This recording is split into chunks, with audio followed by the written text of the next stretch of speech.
Okay, I got the mystery text named The Wandering Jew, and The Wandering Jew is about an Armenian archbishop who travels to England because he wants to visit a monastery named St. Albans.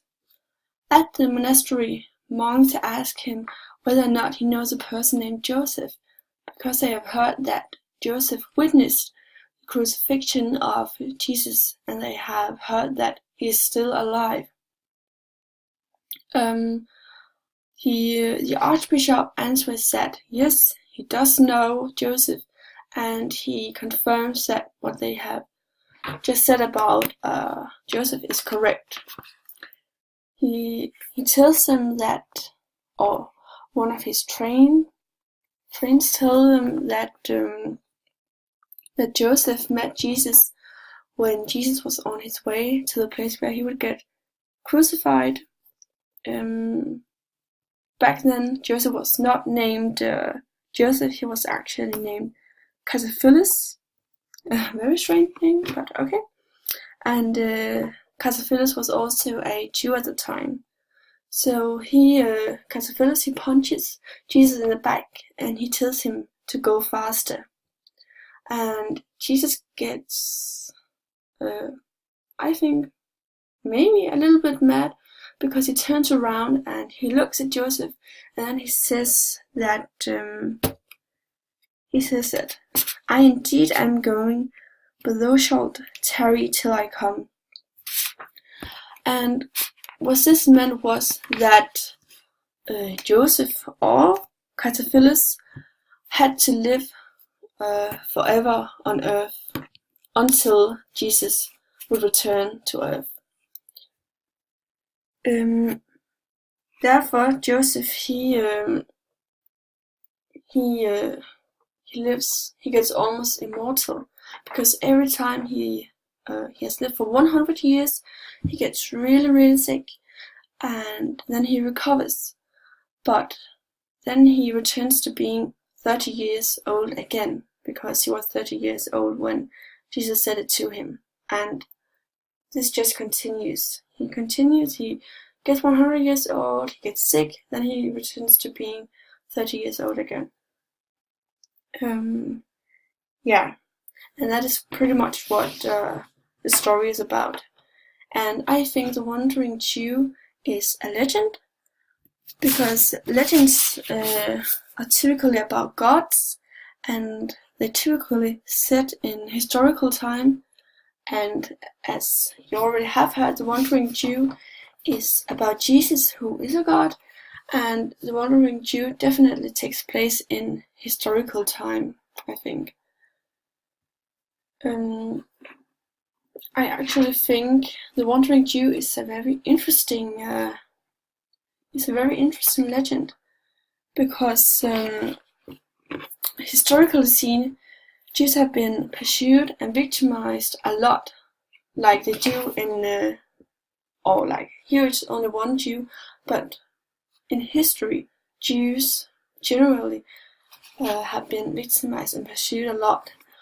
Like, for example, in the Middle Ages, the Christians, they blamed the Jews for killing Jesus, and therefore they went on a crusade, because then they thought they had to kill the Jews, or they had to convert them. And also later on, for example, during the Reformation in the 1500s, then Martin Luther he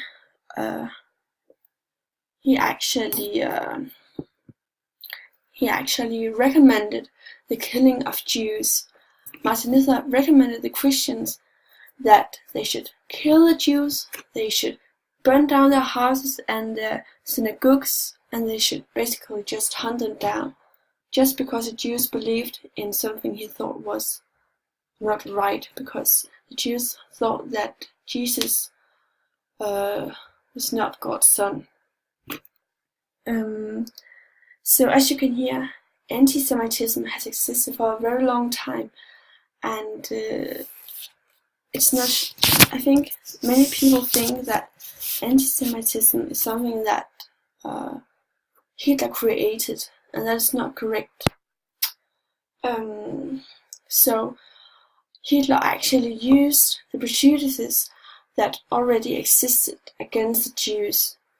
Hitler used the prejudices and the hate to create what's it called? To create a scapegoat, because then he could just blame the Jew, like a lot of people had done earlier in history. He could just say that, okay, it was the Jews' fault that we did not win the First World War, and it is the Jews' fault that it does not go well in our country and stuff like that.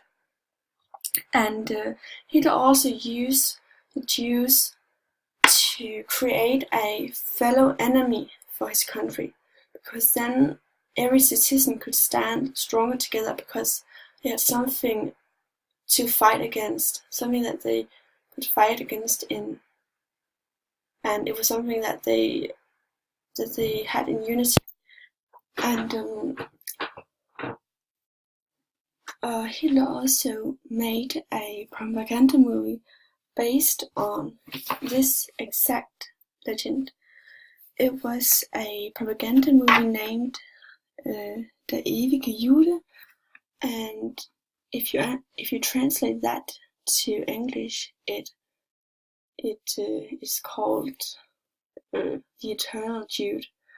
And as I think I already have mentioned, the Wandering Jude is also called the Eternal Jude because Jude, meaning Joseph, he must basically live forever. And therefore I think it's very interesting that a legend from 1228 could have such influence hundreds and hundreds of years later in time. Like, that's crazy to think about, I think. So yeah,